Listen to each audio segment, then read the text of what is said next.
বাংলাদেশে বিদ্যুৎ ও গ্যাসের দাম বাড়ানোর জন্য সরকারের উপর চাপ বেড়ে গেছে বলে জানিয়েছেন বিদ্যুৎ, জ্বালানি ও খনিজ সম্পদ উপদেষ্টা মোহাম্মদ ফাউজুল কবির খান।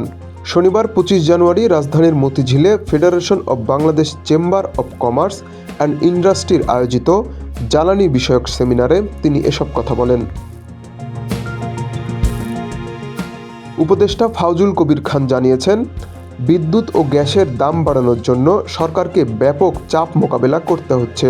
তিনি বলেন, 72 টাকা দরে গ্যাস কিনে 30 টাকা দামে সরকার কতদিন গ্রাহকদের সরবরাহ করতে পারবে সেটা বলা কঠিন।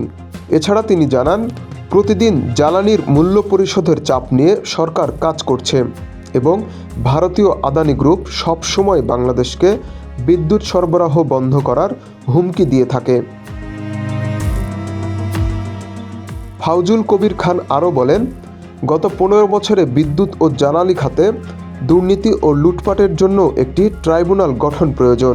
তিনি জানান, আগামী দিনে বিদ্যুৎ ও জ্বালানি খাতের প্রকল্পগুলো উন্মুক্ত প্রতিযোগিতার মাধ্যমে করা হবে এবং সব চুক্তি পুনরায় পর্যালোচনা করা হচ্ছে। এদিকে জ্বালানি বিশেষজ্ঞ শামসুল আলমও ট্রাইব্যুনাল গঠনের মাধ্যমে খাতের দুর্নীতির বিচার দাবি করেছেন। তিনি বলেন, গ্যাস ও বিদ্যুতের দাম বাড়ানোর আগে অপচয় ও দুর্নীতি বন্ধের পদক্ষেপ নেওয়া উচিত। বর্তমান সরকারের কাছে এই বিষয়ে কোনো পিছুটান নেই।